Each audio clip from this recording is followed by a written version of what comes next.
Chapter 52. Slavery.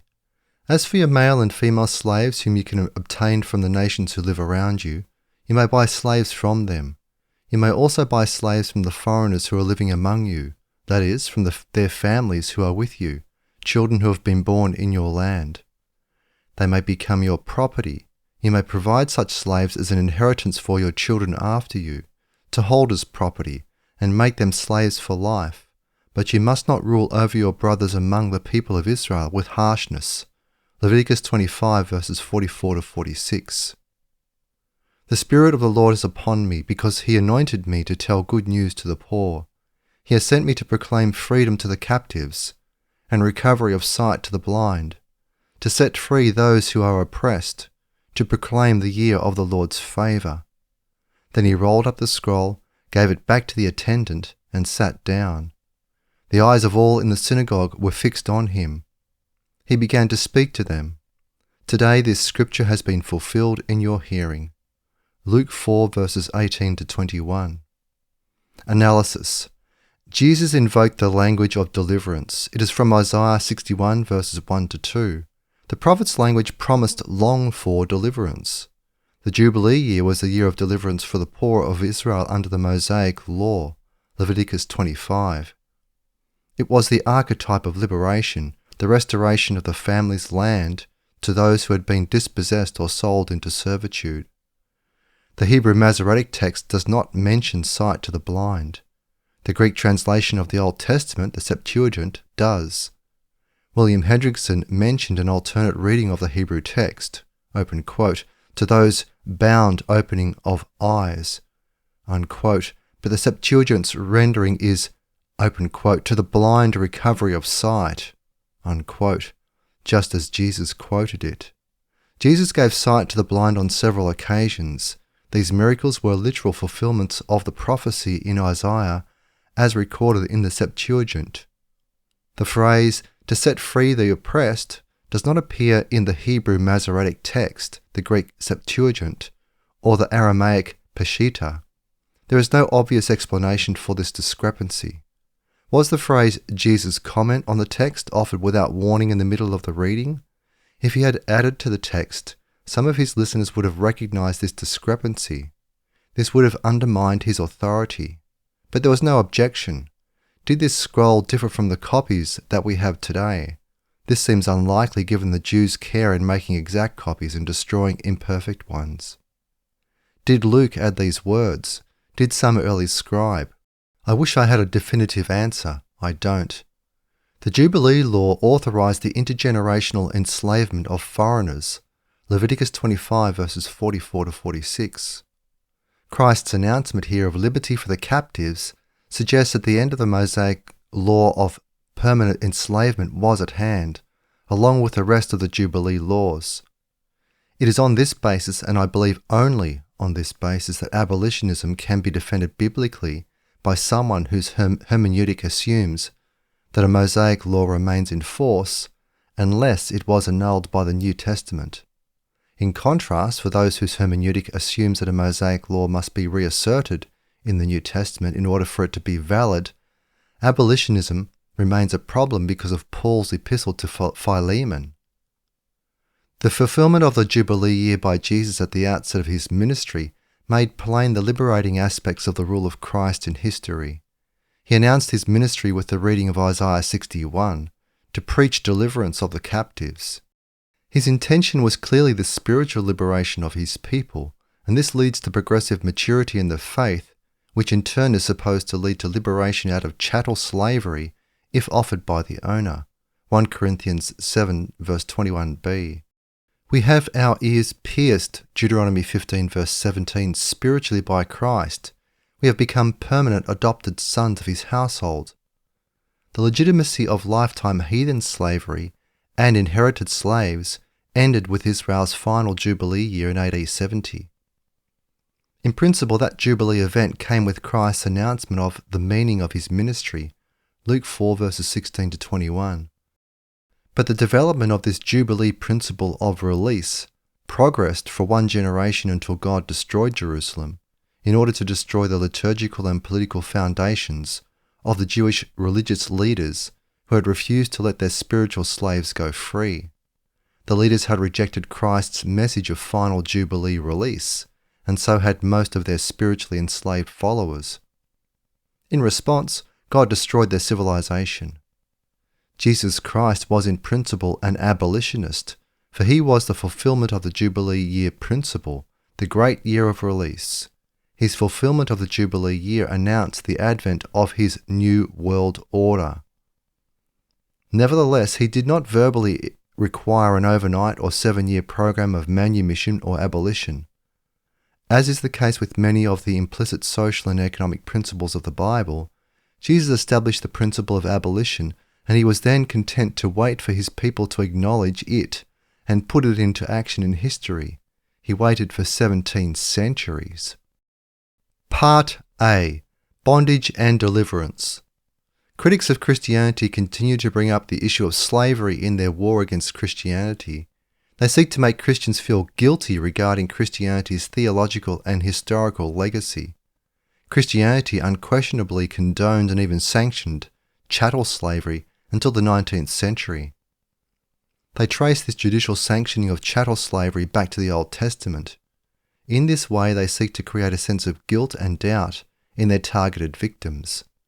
They understand that guilt-ridden people are not effective opponents of the prevailing messianic social order. That the Christians failed for many centuries to challenge chattel slavery is a black mark in the history of the Church.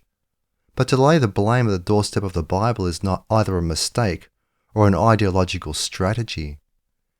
Without a proper understanding of the theological foundation and institutional functions of indentured servitude in the Old Testament, the reader will be baffled by several of the case laws of Exodus. Modern man's automatic negative reaction against the word slavery makes it imperative that the serious Bible student understands the biblical concept of servitude before he begins a study of Exodus 21.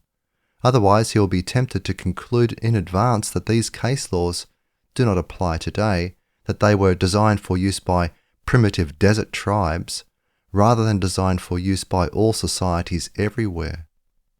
The case laws of Exodus begin with rules governing slavery, actually temporary indentured servitude. This is appropriate for 2 reasons.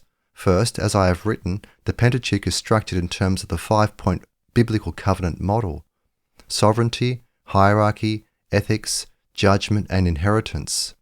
Exodus, the second book, is concerned with the question of hierarchy. It asks this crucial question: which God should man serve? The book of Exodus presents God as the God of history who delivers his people from oppression. The second reason why the case laws begin with laws governing bond service is that the Israelites had just been delivered out of permanent slavery. They were ready to hear about laws governing servitude. We should recognize the obvious. Civil laws making slavery as oppressive as the system that had governed them in Egypt would not have been laws imposed by the God of liberation on a nation that had suffered years of unjust oppression. Thus, we should recognize that these laws were a loosening of the bonds of servitude, not a tightening. Furthermore, to ridicule the case laws of Exodus that govern bond service is in effect a call for a return to Egyptian bondage, namely, bondage to the autonomous state. Bondage is an inescapable concept. It is never a question of bondage versus no bondage. It is a question of bondage to whom. The Israelites had just been delivered out of bondage. The whole book deals with the theme of deliverance from bondage into Sabbath rest. Thus, having been delivered from slavery, God caught their attention by beginning the case law section with laws governing servitude. He confronts people right where they are in life. The Israelites were in the wilderness, in transition spiritually and culturally from Pharaoh's slavery to God's servitude. Biblical servitude is one of God's authorized modes of transition from wrath to grace, blessing, both personally and culturally. Pagan slavery, in contrast, is one of God's ethically unauthorized but historically imposed modes of transition from grace to wrath, cursing for his people, bondage in Egypt, Assyria, and Babylon. Becoming a slave master over God's people is prohibited, yet God raises up such tyrants as a form of judgment against his people and the tyrants themselves, Jeremiah 25. What the New Testament says of Judas applies to slave masters generally. For the Son of Man indeed goes as it has been determined, but woe to that man through whom he is betrayed. Luke 22 verse 22. Biblically speaking, there can never be a release out of servitude as such, although there can be a release out of human slavery. Men serve one of two masters, God or Mammon, meaning God or Satan. The great warfare in history between God and Satan is the war for the covenantal allegiance of men. Men's institutions reflect the nature of the servitude they have chosen, bond service under God or slavery to Satan. Permanent slavery of man to man is a system that covenant-breaking man autonomously, self-law, establishes, thereby imitating Satan, a system of permanent tyranny. God publicly smashed this permanent slave system at the Exodus. In contrast, hierarchical, temporary bond service of man to man under biblical law is a system that God has established for the reformation of covenant-breaking men, which in turn reflects his permanent covenantal rule. Indentured servitude always points to liberty, meaning covenant-keeping liberty under God. Covenant-keeping men are institutionally subordinated to God in terms of a law order that progressively brings long-term prosperity and liberty. Deuteronomy 28 verses 1 to 14. Servitude is inescapable, but the forced system of bondage known as indentured servitude is used by God to bring self-discipline and maturity to his covenant people. This temporary legal servitude of man to man reflected God's judicial relationship to his people in the Old Covenant era, in which he delivered them from Egypt by placing them under his covenant, but one which was temporary. It would be replaced by a better covenant, Jeremiah announced. Look, the days are coming, this is the Lord's declaration, when I will establish a new covenant with the house of Israel and the house of Judah. It will not be like the covenant that I established with their fathers in the days when I took them by their hand to bring them out from the land of Egypt, because they broke my covenant, although I was a husband for them. This is the covenant that I will establish with the house of Israel after these days. This is the Lord's declaration. I will place my law within them and will write it on their heart, for I will be their God, and they will be my people. Jeremiah 31 verses 31 to 33. Part B. 6 forms of Mosaic slavery.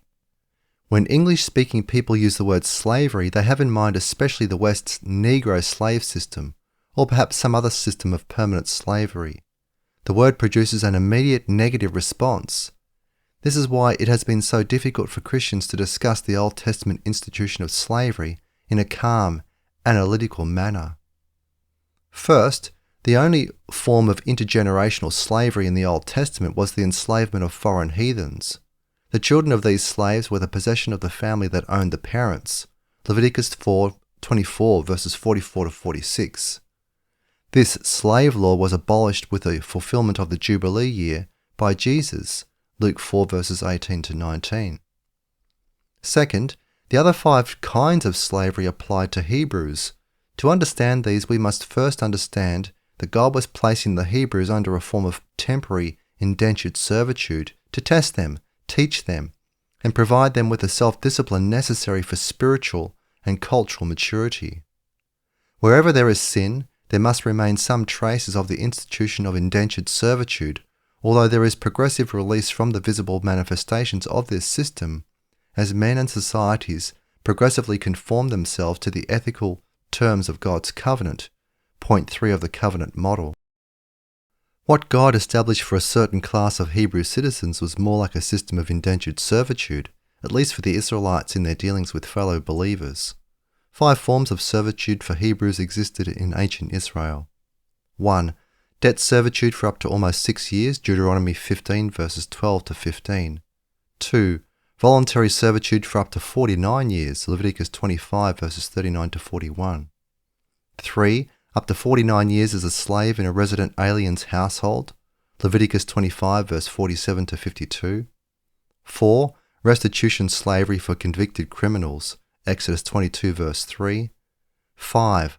Voluntary lifetime servitude in a Hebrew's household, Deuteronomy 15 verses 15 to 16.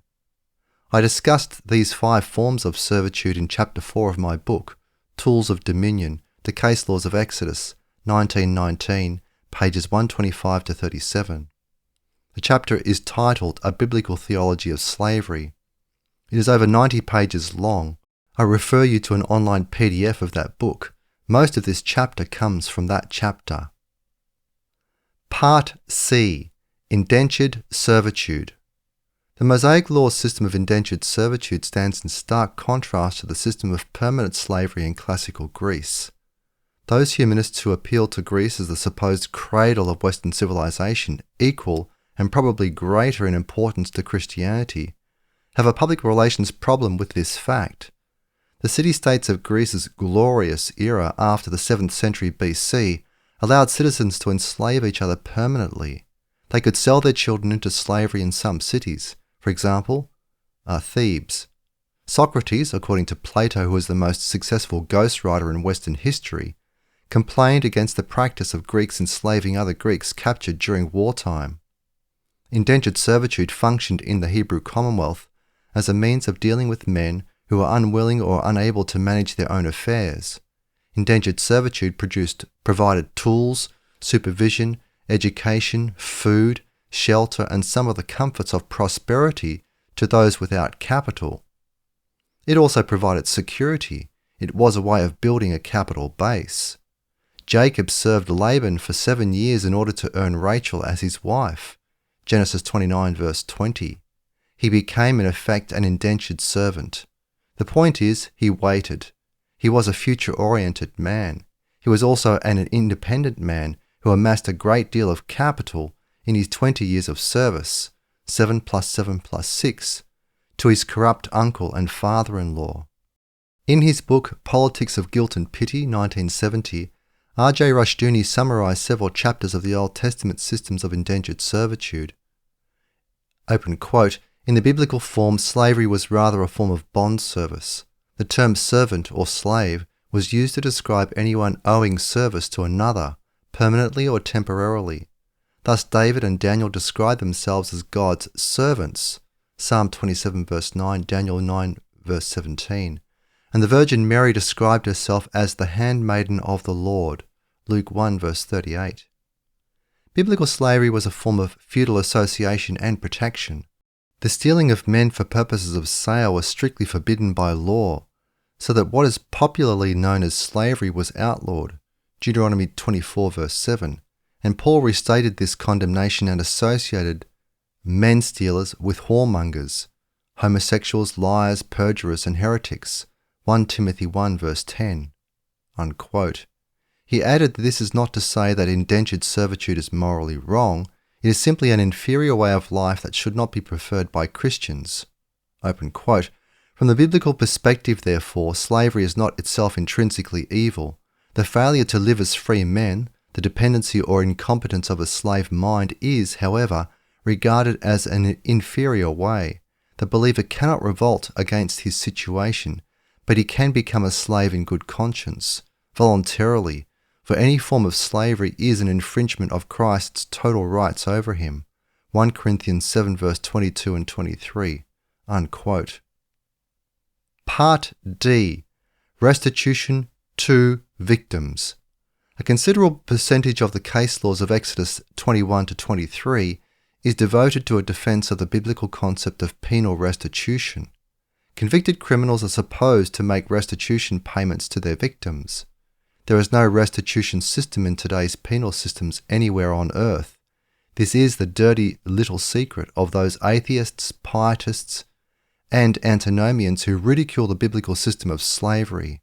They have accepted the horror of unproductive imprisonment in place of the biblical institution of penal labor servitude, out of which an industrious slave could purchase his freedom. If the criminal in ancient Israel was financially unable to pay his victim, his slave to a slave buyer was what provided the victim with his lawful restitution payment. The prison system has always been the Bible haters' preferred substitute for the Mosaic law system of law-restricted labor servitude. In short, in order to enforce the Bible's principle of economic restitution to victims by criminals, there always has to be a more fearful support sanction in reserve: death, imprisonment, whipping, banishment, or indentured servitude. But only one of these reserve sanctions raises money for the victims: indentured servitude. The critics of biblical law just never seem to remember to mention this fact. The thief is always fully liable economically to make restitution for his criminal acts. If he has nothing, then he must be sold for his theft. Exodus 22 verse 3b. It was the threat of compulsory labour servitude, bond service, that reinforced the Old Testament's judicial sanction of economic restitution from criminals to their victims. If a poor man committed an economic crime against someone, he had to repay his victim. He did not pay restitution to the state, nor did the state pay restitution to his victims. The punishment therefore fit the crime, for the restitution payments were proportional to the losses that the crimes had inflicted. There was no respect of persons in biblical law. The same sanction applied to all, rich and poor. If the criminal was unable to pay his victim, he was sold into slavery in order to raise the money necessary for repayment. This sale for cash was possible only because a buyer expected to profit from the transaction. He expected to gain a net return from the future productivity of the slave. He was therefore willing to capitalize this expected future productivity by means of a cash payment to the victim. The criminal's term of service was limited in three ways. First, the extent of the damage he inflicted on his victims determined the amount of restitution that he owed to them. This established a ceiling on the price the slave buyer was asked to pay. The worse the damage, the higher this ceiling price.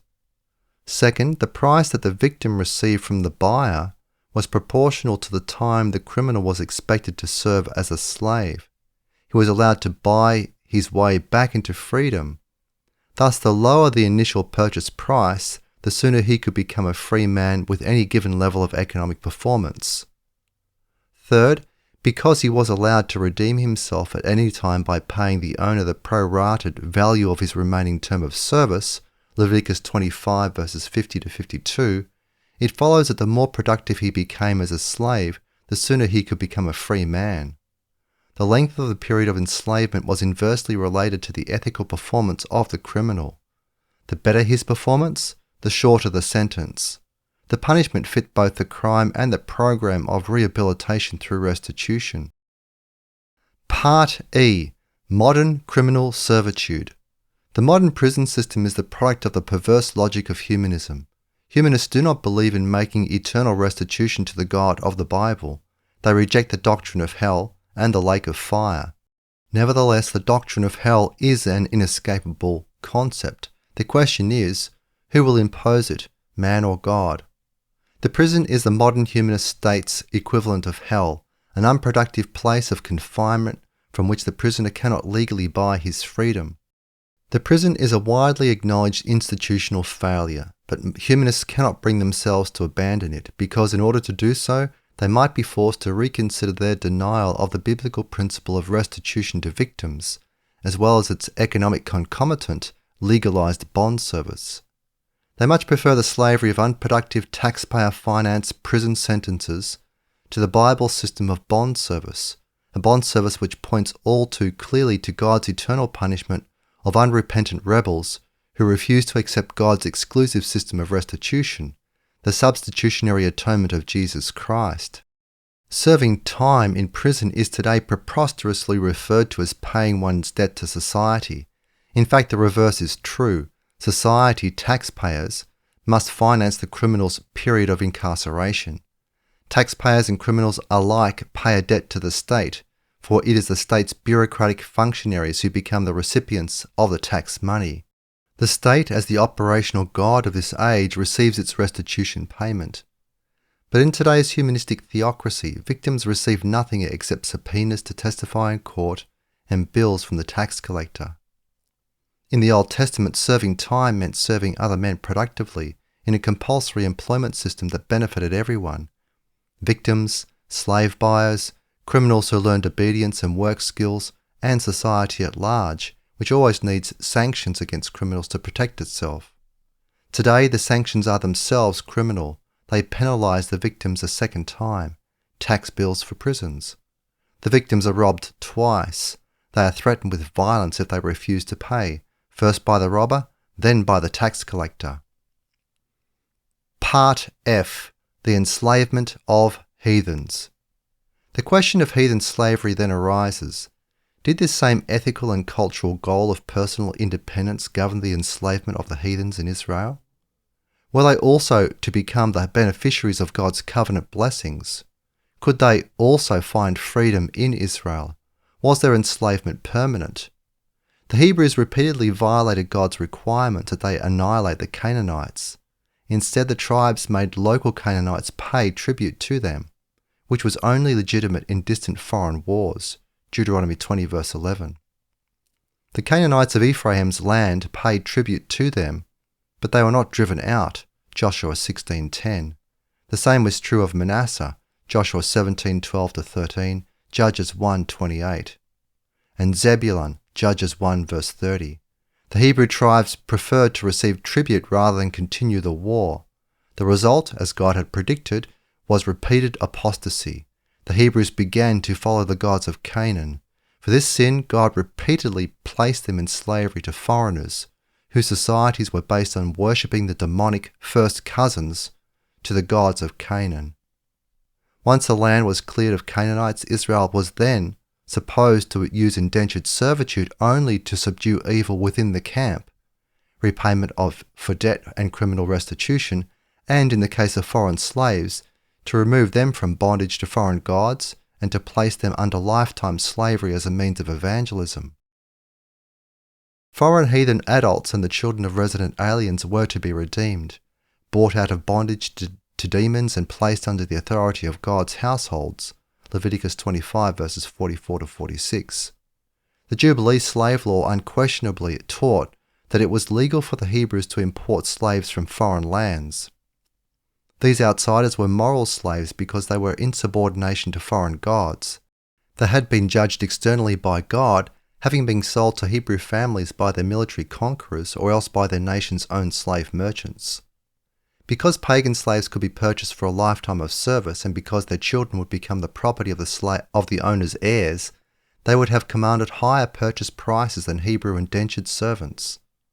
The present price of any asset is its expected net return over its expected term of service, discounted by the prevailing market rate of interest. The longer its expected net return, the higher the price. The pagan slave could legally produce a lifetime of service. His market price would have reflected this fact. Add to this the future value of his heir's productivity, and we can safely conclude that pagan slaves would have commanded a higher market price than Hebrew indentured servants. An indentured servant could legally produce a stream of income for a much shorter period unless he voluntarily sold himself into permanent servitude, Exodus 21 verses 5-6, something that the buyer could not have safely predicted at the time of purchase. There was no long-term market for non-criminal Hebrew servants. In contrast, Hebrew criminals could be purchased for a price sufficiently high to pay their victims. Thus they could be placed into lifetime slavery just as if they were pagan aliens. Still, there were greater risks associated with bringing a convicted criminal into a household. This would have depressed their prices somewhat. A family could lease a neighbouring piece of property for up to half a century, but then it reverted to the original family. We know that large families are a sign of God's covenantal blessing, Psalm 127 verses 3-5.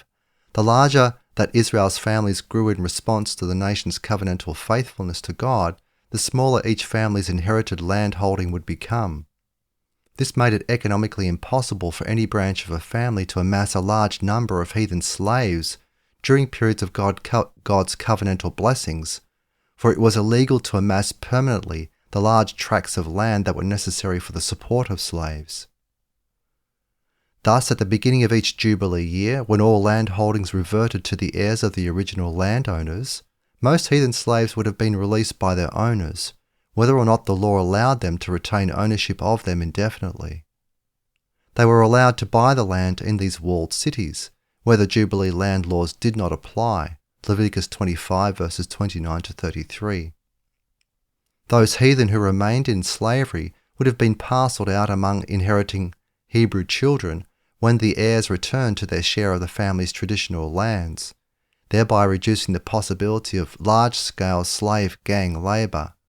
It would also have increased the likelihood of manumission. Freedom for slaves whose economic productivity without large land holdings would have dropped sharply. In other words, by reducing Israel's per capita capital, land, the Jubilee land tenure law would have reduced labour productivity for all those who remained in Israel. This was the whole idea, to encourage covenantal dominion outside the land by encouraging Hebrew emigration. Slavery clearly was not supposed to become a major institution in Israel. Land and labour are complementary factors of production. The larger a population grew, a promised blessing of God, the more valuable land would become. The more valuable the land became, the less would be the return from net economic rents produced by slaves. Free labourers and tenants would be willing to work for low wages for as long as they remained in the land of Israel. Slavery would offer no important economic advantages to rent seekers. The primary economic goal in such a land-starved economy would have been to add to one's land holdings, not to one's supply of slaves. Without cheap land or increasingly productive land, permanent agricultural slavery is unlikely to be maintained long term. Under circumstances of increasing land scarcity, the reasons for holding slaves would then become more consumption-oriented than production-oriented. Slaves as status symbols, that is, consumer goods, rather than producer goods. What we must understand from the beginning is that the whole economic thrust of the Jubilee land tenure laws, when coupled with God's promise of population growth for national obedience, was to push the Israelites out of the land, and therefore outside the geographical boundaries where the Jubilee land law, including its slave laws, operated. The Jubilee law's goal was world missions and covenantal dominion, not the permanent enslavement of heathens inside tiny Israel. Yet even in the case of Leviticus 25, God's goal was always liberation. These pagans were being purchased out of their covenantal slavery to demonic religion. They were being redeemed, bought back. They were being given an opportunity to hear the gospel and see it in operation in households covenanted to God. They were being given an opportunity to renounce paganism and thereby escape eternal slavery in the lake of fire. Obviously, if the legal provision that allowed Hebrew families to retain the lifetime services of heathen slaves, as well as to transfer ownership of the heathen's children to the Hebrews' children, is severed from the Jubilee land tenure law, then the economic possibility of establishing slave gangs becomes a reality. The legal restriction against the permanent amassing of land disappears. Thus, to argue that the lifetime slaveholding provisions of Leviticus 25 were not an integral part of the Jubilee land tenure system is to argue that the history of chattel slavery in the West was in principle sanctioned by the Bible. I am arguing the opposite. The lifetime slave-holding provisions of Leviticus 25 were an integral part of Israel's Jubilee land tenure laws, and therefore when God annulled the latter, he also annulled the former. By transferring legal title to his kingdom to the Gentile world, Matthew 21 verse 43, and by visibly annulling Israel's legal title to the land of Palestine at the time of the fall of Jerusalem in AD 70, God thereby also annulled the Hebrew land tenure laws. What had been a God-approved spoils system for a unique historical situation, the military conquest of Canaan by Israel, became a dead letter of biblical law after the fall of Jerusalem. Conclusion. The Christian gospel liberates men from the tyranny of sin. Jesus' pre-crucifixion ministry was laying the foundations of the gospel. What was definitive, liberation, was broader than the internal life. Jesus was extending Isaiah's prophecy to the whole world and its institutions. The Jubilee year had come definitively, not just for Israel, but for redeemed mankind everywhere. Jesus was laying the foundations for liberty. This included economic freedom. The poor would be the beneficiaries. The doctrine of perpetual slavery is nothing special when compared to the doctrine of eternal damnation. In fact, perpetual slavery is an institutional testimony to the reality of eternal damnation. It should direct the slave's attention to the fate of his eternal soul. It should also direct the master's attention to the same issue. Slavery was designed by God to be a means of evangelism in the Old Testament. The question can therefore legitimately be raised: is it a means of evangelism in New Testament times? For instance, why did Paul send the runaway slave Onesimus back to his master Philemon, the Epistle to Philemon? But anyone who dares raise this obvious question today faces the verbal wrath of Christian pietists and antinomians everywhere, not to mention secular humanists. God punishes deceased covenant breakers forever, not in order to reform them, but because they refused to be reformed by God's saving grace in history. Hell is not a reform school. It is a place of eternal retribution. God therefore holds ethical rebels in perpetual slavery. God is in this sense the cosmic slaveholder. They do not work in order to please this cosmic slaveholder. They are stripped of the power to work, for labour is an aspect of dominion. They serve him exclusively as recipients of his incomparable wrath. We may not like the idea, but this is what he says he has done and will do. No one ever escapes God's eternal slave system if he departs from this life as a moral slave to Satan, rather than a moral bondservant to God. There is no underground railroad out of slavery in hell. This is why Christians offer the gospel of salvation to rebels against God, to enable them to escape eternal punishment and eternal slavery to the sovereign master of the eternal fiery whip. In history, we are either involuntary slaves to God or voluntary bondservants to God. Both conditions are permanent beyond the grave. We either serve him willingly in this lifetime, openly acknowledging our status as unprofitable servants in his covenantal household, or else beyond this life we will experience perpetual lashes from his judgmental whip as eternal slaves without hope. There is no middle ground. There is no alternative scenario. Being a bondservant to God is the essence of freedom. Being a slave to God is the essence of hell. Choose this day which condition of servitude you prefer. God works through history, bringing theological anomalies to light, pressuring his people through historical forces to rethink their theological presuppositions. There is no better proof of this than the history of slavery. Lifetime chattel slavery was wrong in principle from the day that Jesus read it in the synagogue, Luke 4, but it was not so great an evil that God felt compelled to reveal to the New Testament authors that they should stand against it publicly, making abolition a major dividing line between Christians and non-Christians. Slavery was not among the adiaphora, things of little importance, but it was not a major ethical issue either. It was like representative constitutional government, implicit in the principles of biblical self-government, but not a top priority theological issue in the first century. The church and the world could deal with other more pressing issues first. When the economic means of abolition appeared, modern industrial capitalism, abolition could then become a top priority issue in history. And it did. The moral anomaly of slavery became too expensive an institutional anomaly for a Christian-influenced civilization to sustain. It was capitalism that made it too expensive. How? By lowering the price of alternative social and economic relationships. This economic process of social price competition combined with the newly popular philosophy of Republican self-government, which was also an inevitable, though delayed, outgrowth of Christian social philosophy, to remove moral legitimacy from slavery.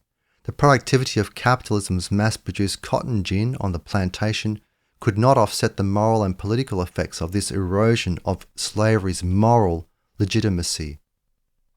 God still operates in history, making clear to his people what his principles are and enabling them to conform their lives to his word. It takes time, but eventually we learn. He does not have to spell out everything in his inspired, revealed word in order for us to work out his principles in our lives and in our societies over time. We have the 10 Commandments and the case laws. Those who follow the Enlightenment tradition of tracing modern freedom and culture back to classical Greece and Rome seldom come to grips with the economic foundation of classical civilization. Slavery, a problem that Enlightenment philosophers never overcame with respect to either classical slavery or modern colonial slavery. Historian M.I. Finley is correct, open quote, anyone who clings to the cause of neoclassicism or classical humanism has little room for manoeuvre, unquote, on the subject of slavery. It was the late medieval scholastic philosophers, specifically the school of Salamanca, which also pioneered free market economics, who tried to check the evils of the new system of slavery and the wars of colonial conquest.